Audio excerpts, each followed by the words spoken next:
Bloomberg Audio Studios. Podcasts, radio, news.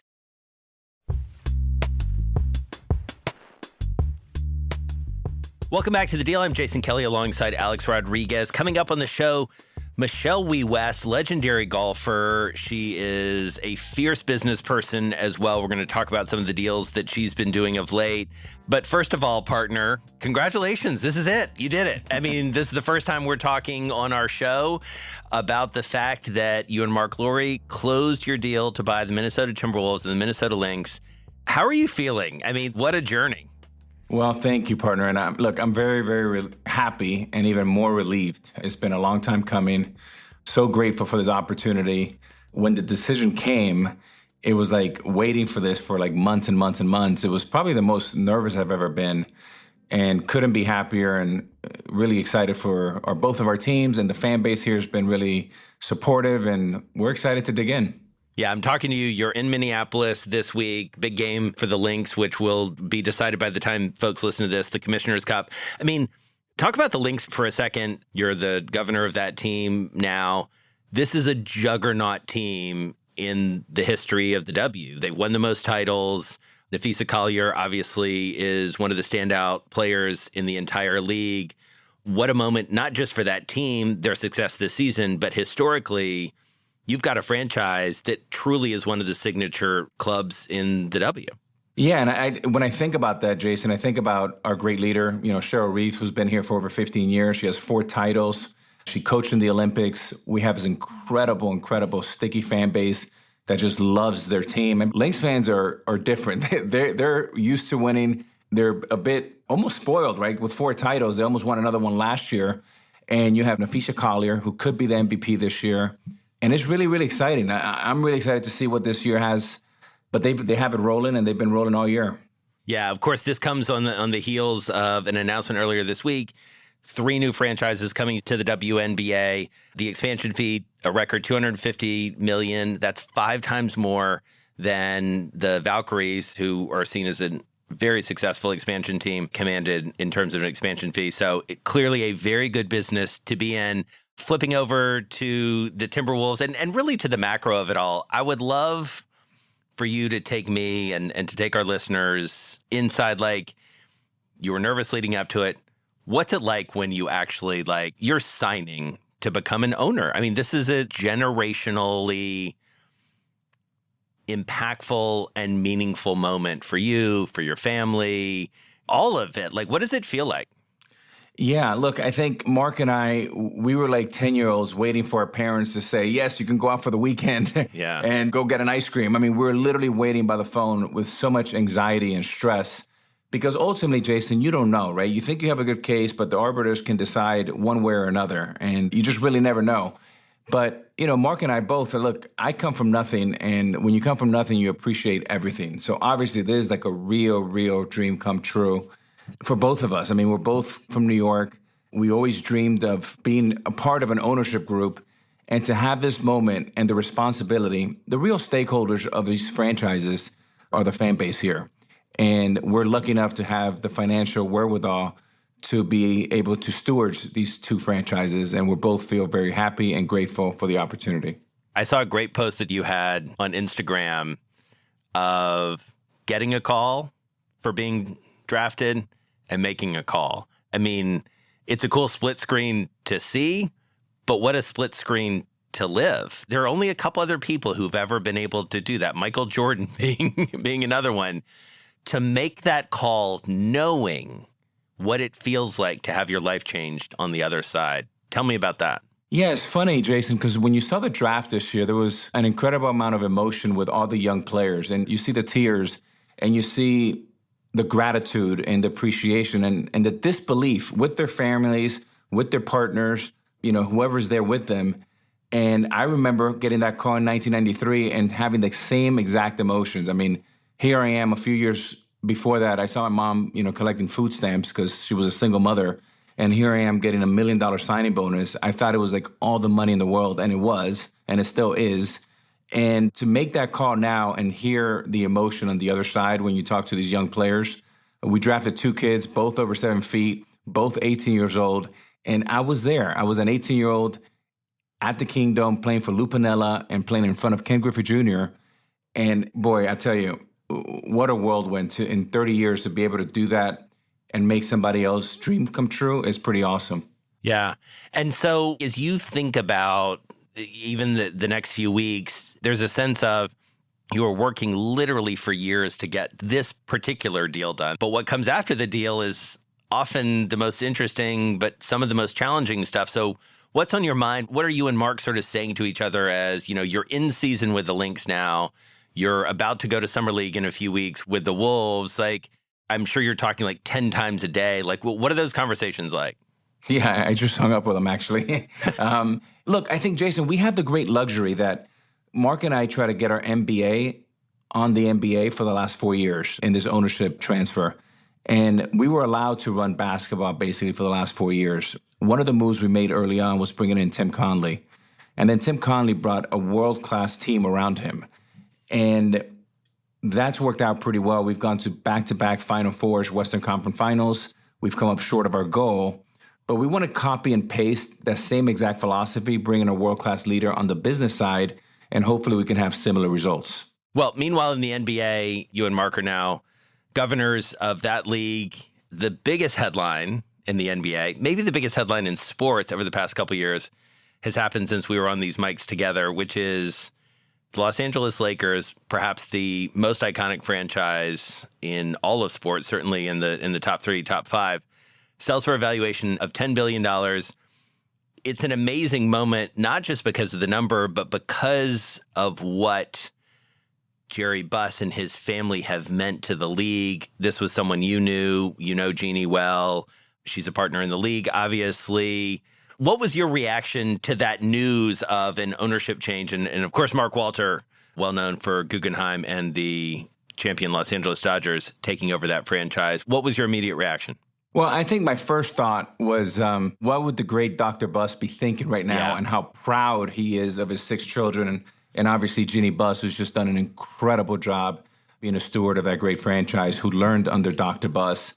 My daughters are huge fans of Jeannie Buss, and they hope to one day, follow her footsteps.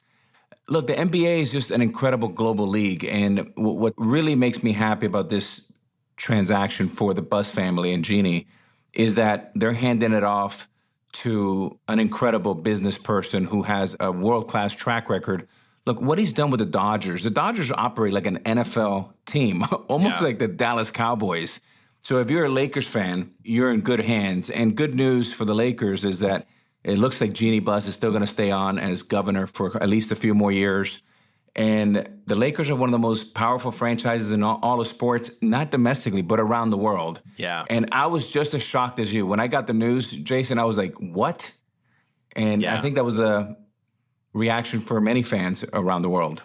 Yeah, our text thread was a series of expletives, I believe. Yeah. As I'm sure yours were, my phone was blowing up just because, in the world of business, and again, it's not just about the number, it's about the fact that there was a trade in the parlance of deal making that really just knocked people's socks off. Interestingly, our guest on today's show has a connection to the Los Angeles Lakers, Michelle Wie West. The West is her married name. Her husband, Johnny, works for the Golden State Warriors. Her father-in-law was the late Jerry West, the logo, and obviously made his name with the Lakers and did so much for that franchise and for basketball. Meanwhile, Michelle Wie, before she was Michelle Wie West, completely changed the game of golf. I mean, really brought women's golf, I think, to the fore. She has since become an incredibly influential and powerful deal maker in her own right and has really expanded her remit a lot around sports. She became an investor in Togethxr. I love golf. I love watching her and her career and what she's done. So I know you were excited about this one as well as I was. Yeah, I mean, look, she's an extraordinary young woman. This is one that I'm going to tell my daughters, you have to listen to this episode. It was a great conversation. We're excited for you to listen to it. Coming up, Michelle Wie West.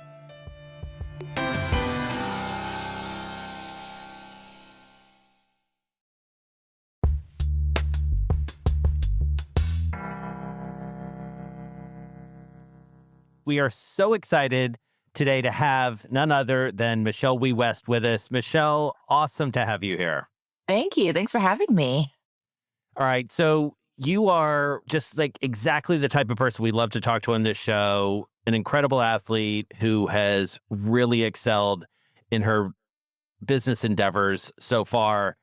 But I want to take you back to one of your first big business decisions, if we can, which is something you have in common with my friend here, Alex. Alex signed with Nike when he was 17, and people don't usually get him on stuff like this, but you've got him. You signed at 15. Walk us through that deal. Like, what was going through your mind as that all happens? I mean, this is obviously an iconic brand. Walk us through that.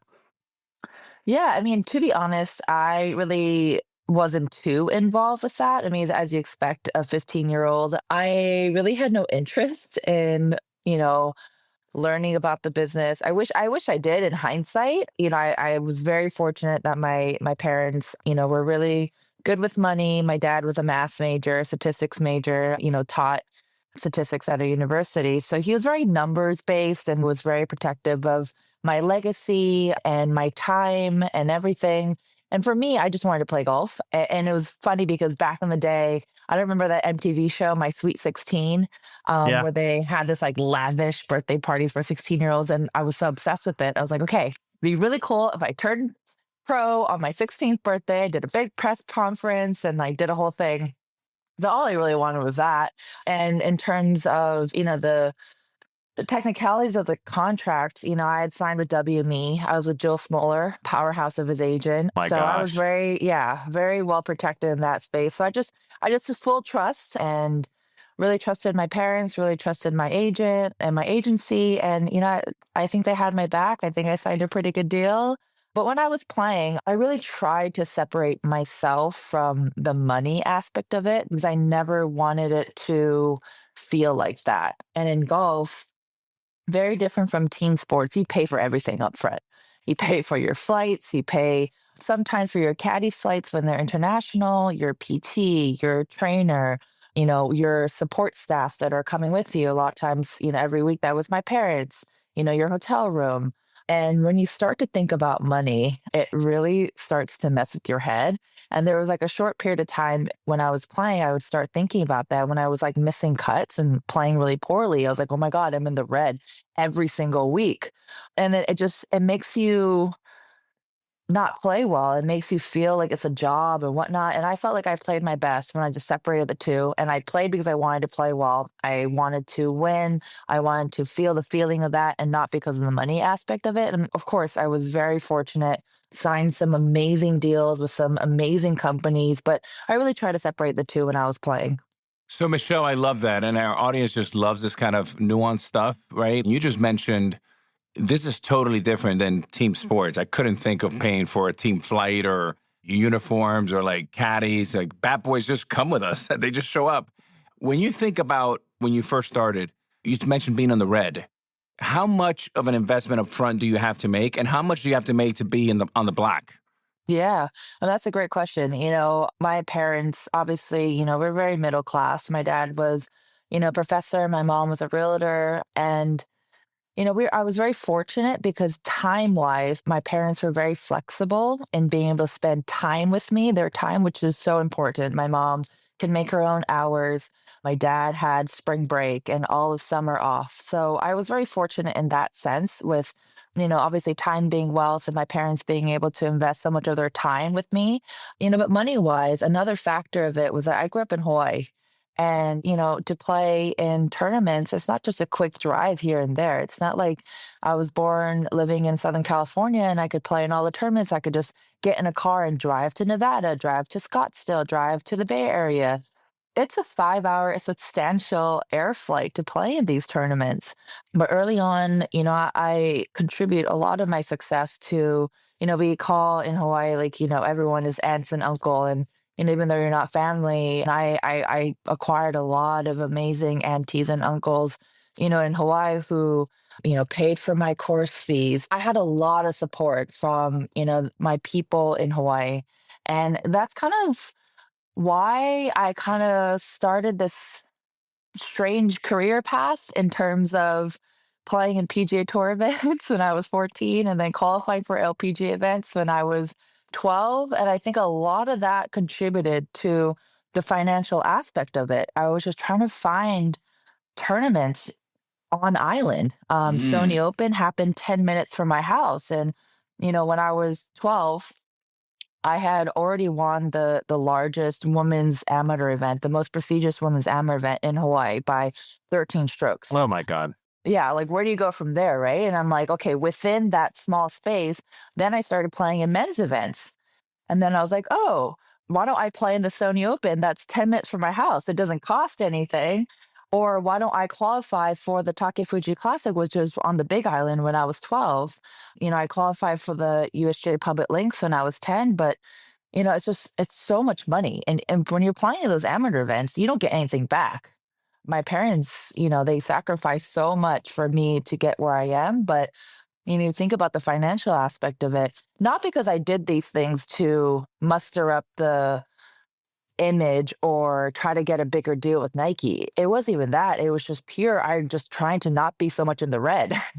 Yeah. Trying to find tournaments local. And that ended up being, I guess, the PGA Tour event, which is the Sony Open, which is kind of wild to think about. What were you thinking about at the time? Did it just feel like, well, this is what I'm doing? Did it feel as radical as it, read to the rest of the world?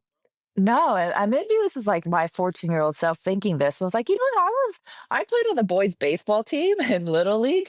I was the only girl. I made the all-star team. And I was like, this is just like that. Yeah. And so at that point, I'd love to. Alex is a very good golfer. I am a very poor golfer, but we both love the game. Talk to us about golf and the business of golf when you came in, and then maybe fast forward to where we are today for both the overall game and especially for the women's game. Yeah. What's so amazing about golf is that it really opens the doors for you to play with CEOs and high executives. And already when I was 10, 11, 12, I was playing with the most influential people in Hawaii just because they wanted to play with this kid who's like really good at golf. And, we would, have some friendly games, money betting games, and ended up acquiring a big stack of cash, which I was like, I'm going to save this money to buy my first car. That's just so powerful about the game of golf. And I get so passionate about getting more girls of color into the game of golf just because there's no other sport that connects you to the most powerful people in the world. So, Michelle, just want to follow up on that. That is an interesting concept of someone so young, you're female, you're still in college, and you're playing with some of the most successful CEOs, as you said, in the world. At what point in those 18 holes do you know, I may have some traction here? Is it, the back nine? And do you sometimes kind of misread it? Like, oh my God, I'm going to get a deal here, and you get nothing? And sometimes you think, oh, this was quite pedestrian, and you get a big deal. Has that ever happened? And when do you know? Yeah, I don't know. I don't think it's so specific like that, but I think the world, everything is about connections and making human connections with people. And, I've been very fortunate in my life. And I think, I think golf is so different from other sports, like even like baseball or football or basketball. When you're signed with a company, you're not going out. The CEO is not playing a sport. Like, let's say, they sign a really famous football player. These CEOs are not just being like, hey, let's just pad up and let's play football against each other, right? They don't get these like organic experiences. Whereas golf, you're spending 5 hours of like meaningful connecting time with these top CEOs. And I think it's extremely powerful, but it's gotten me in some very interesting rooms and feel very blessed about that. And what do you think about sort of the state of the game now, Michelle? It feels like we're at this fascinating moment for both the men's tours and the women's game as well. We've had changeovers in leadership across the board. As you look at the state of golf, as someone who obviously played it at the very highest level and someone who cares about the game, like, what do you make of it at the moment? Yeah. I think the men's side and the women's side, they have some connecting past, but I think the women's side, I'm extremely excited about the new leadership. Our purses are getting bigger on our tour. We're getting better viewership. I still think there's a lot that needs to be done to give these girls what they deserve in terms of, media attention and viewership on broadcast. On the men's side, it's definitely a little messier right now, and I think they're trying to find their way. But yeah, I think it's exciting time for both men and women. There's a lot of change going on. There's a lot of competition going on, especially on the men's side, and if in terms of leagues. And when that happens, I always think there's a net positive at the end of it. It also feels like even more broadly that the game is like gaining steam. I mean, you think about, I know you're involved with TGL as an owner. We got a chance to interview Mike McCarley on this show. I was able to see one of the matches live in person. What attracted you to that as a deal in terms of growing the game? Yeah, I was very intrigued from the moment I heard about TGL when they were incorporating the amount of technology that they are with simulator golf and, all sorts of technology. I love the aspect of bringing the game indoors into an arena. I think that's kind of like one thing that golf is so great about, but in terms of spectatorship, live spectatorship, it's hard. It's hard as a spectator to go out to the golf course, especially in the summer when it's hot, to follow your favorite golfer for 5 hours walking. I think bringing it indoors brings a more casual viewership, more casual spectator into the game. With the rise of Topgolf and golf simulators all over the country, I think it just really brings on a fun new twist to the game. I went to one TGO match live and I was so impressed. I was blown away. I think the tunnel is such a fun idea. It kind of brings in the fun aspects of like NBA, NFL, like that energy into golf, which I think is so refreshing. I think TGL is a great supplement to, you know, quote unquote real grass golf. I think it's just a really fun way that you can see team sport and professional golf and see these guys' personalities and see the technology is pretty cool. I'm excited about it. And Michelle, you talked about how happy you are with where women's golf is today. But just wondering, obviously, there's always a ways to go in everything. When you think about if there's one or two things that you can do to improve the game and make it better, what would be those two things? I can go on and on about this. Yeah, I think that the TV quality, the broadcast quality of our tournament needs to get a lot better. And that means more cameras on site, more on-screen technology, more, and this is my second point, which I'm going to bake into one, is better statistics. On our tour, the caddies still write down statistics, shots gained, and all of that. They still manually write it down instead of it being automated and whatnot.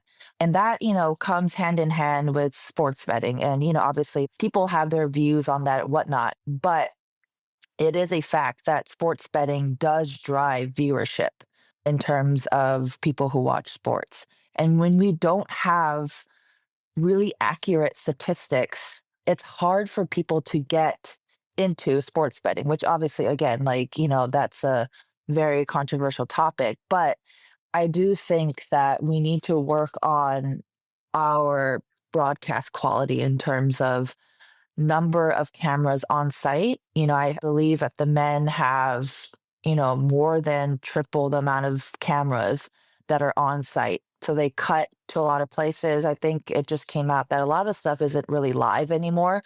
They just cut to the best shots and it just produces so much more drama, so much more excitement.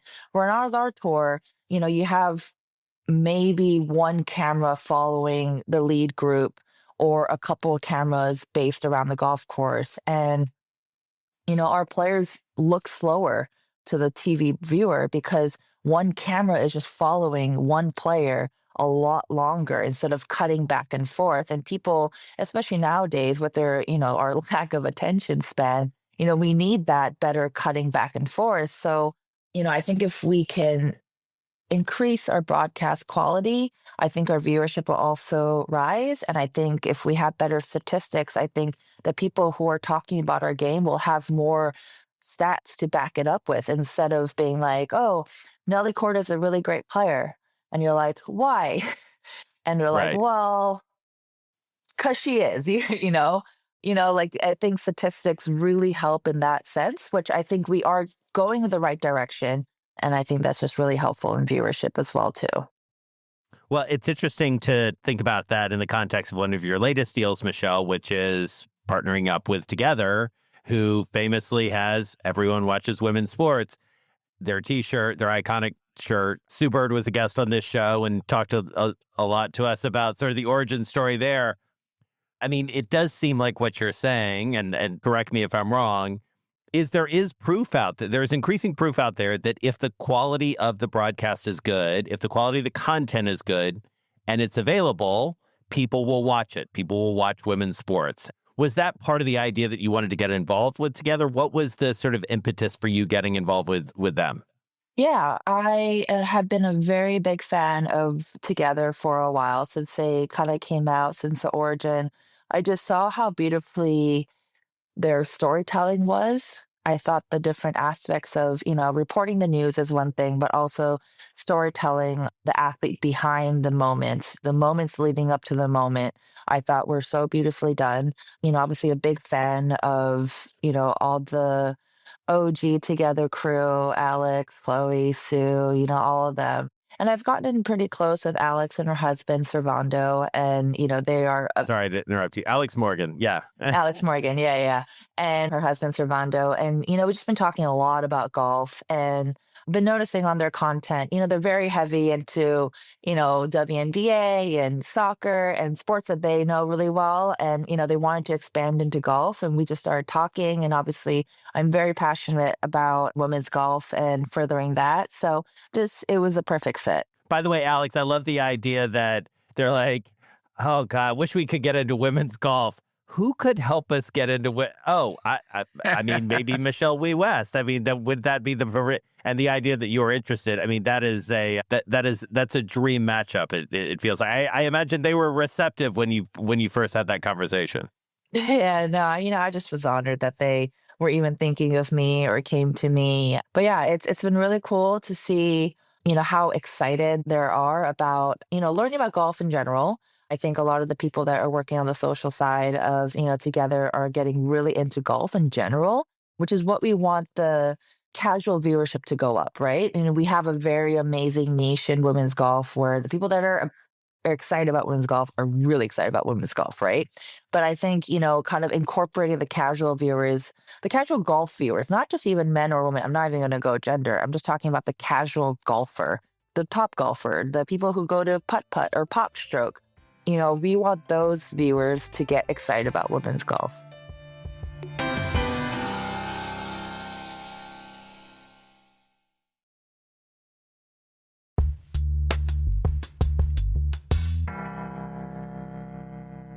So, Michelle, I want to transition a little bit. When you think about athletes and entrepreneurs, mentorship is such a big component of it. And you have some royalty around you. Obviously, your mother played golf ever since you were, basically born. But then you're married to Johnny West, who works with the Warriors. And his father's the late, great Jerry West, who was a friend and a mentor of mine and also known as the logo in the NBA. Is there anything that you feel that you've learned from both of them, maybe start with your mother, that has really helped shape your career? And anything from, the late Jerry West that you learned that you still carry today? Oh, for sure. First, I think the lessons that I learned from my mom, she was Miss Korea. She was a dancer, played golf. I think from her, I learned it was okay to be different. It was okay to have passions. And, I think when you look at my mom and my dad came from a very traditional educational family, went down the PhD route, became a professor. My mom, when I hear of her childhood, it was, very unique, very different. She would skip school to go to dance class and, she was in pageants and she was a kid and traveled the world and dedicated her passion to that. Also, my mom's younger brother was a professional bowler. And fun fact, I think he won the gold medal when he was 13 as a bowler. Wow. That's cool. So I know. So it's like, it's very split between my dad's side of the family, who's all PhDs, all doctors, and my mom's side of the family, who's in the, the arts and the sports. So my mom always kind of told me to dream big, to look at things bigger, to not put yourself in a category. And then, meeting my husband and, his family, it was amazing to spend time with Jerry and to witness the passion. Obviously I did not know him when he played, and I've only known him in his kind of post-playing career. It was amazing to see his passion in not only furthering the sport, but like players as well. And, when you talk about mentorship, I don't think there was anyone better at mentoring than my father-in-law. He would spend hours a day talking to players who either came to him for advice about what should I do about post-retirement? How do I get past this injury? I'm in a mental funk. What do I do? He just left the door so open for so many players to, reach out to him, which I was so impressed with. I did want to end with this notion of what's happening in golf, because you mentioned something really interesting, Michelle, which is this idea that it feels like, and maybe it's because I'm super into golf right now, but like my 22-year-old's really into it. My 20-year-old is really into it. My 7-year-old daughter has her like little junior clubs, like sub-junior clubs. It does feel like golf is having a moment, and part of it does feel like it's driven by social media, by people sort of seeing, for lack of a better term, people who they like and respect, people who they identify with playing. How does that continue, and how do you accelerate that? Maybe that gets into some of the work you're doing with Togethxr. For sure. I think it's amazing to see the actual numbers go up every year about the number of kids that get into sport. And I think I have to give a lot of kudos to the creators that are in golf. The YouTube golf. I need to learn more about YouTube. I'm not cool enough to learn about it, but it's incredible, like the followings that these people have. But like I was saying, we need to get more casual viewers into the game of golf. And that's what I love about TGL as well, is that there are so many different forms of golf. When people used to think about what golf was, it was this very narrow viewpoint of what golf is, which is country club, stuffy, old, white. And I think that, the creators are changing that mentality. I think TGL is changing that mentality. I think social media, like you said. My husband said a really interesting point yesterday. He read in an article that if you are parents that play golf and your kids play golf, you end up spending 18% more time with your kids if your kids play golf, which I thought was so fascinating and so cool. I think golf is one of the rare sports that you can play multi-generationally. You can play with your grandfather, your grandmother, your parents, your, son, daughter. And it's such a beautiful sport that I'm glad that people are starting to see the different forms of golf, and that it's not only in like the 18-hole country club golf that people are seeing.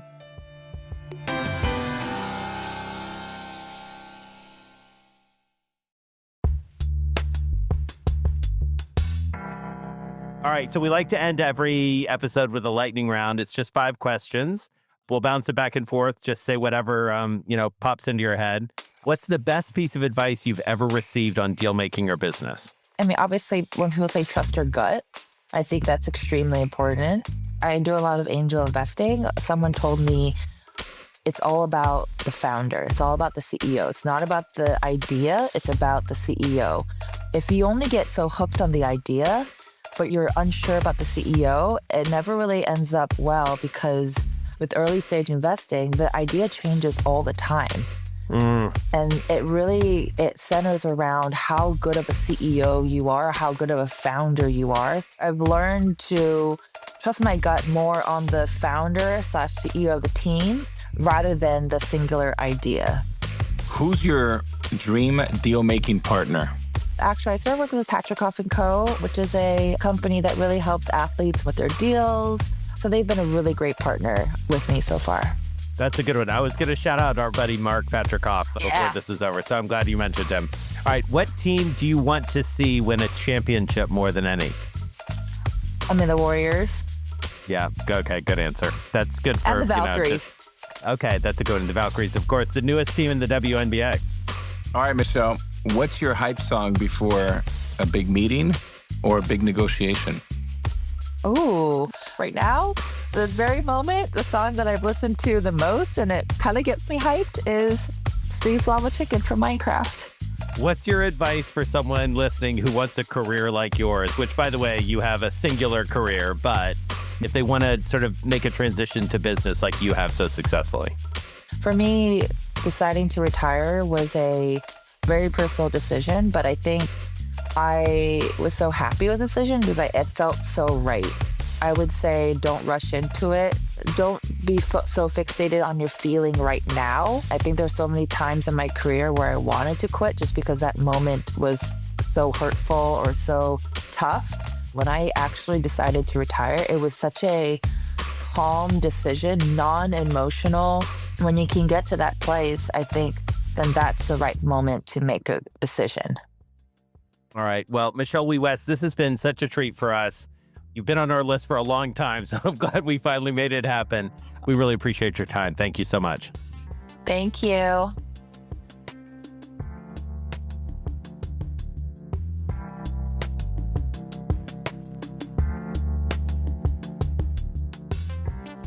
The Deal is hosted by Alex Rodriguez and me, Jason Kelly. This episode was made by Anna Mazarakis, Stacey Wong, and Lizzie Phillip. Amy Keene is our editor, and Will Connolly is our video editor. Our theme music is made by Blake Maples. Our executive producers are Kelly LaFerriere, Ashley Honig, and Brendan Newnham. Sage Bauman is the head of Bloomberg Podcasts. Additional support from Rachel Carnevale and Elena Sosangelis. Thanks so much for listening to The Deal. If you have a minute, subscribe, rate, and review our show. It'll help other listeners find us. I'm Jason Kelly. See you next week.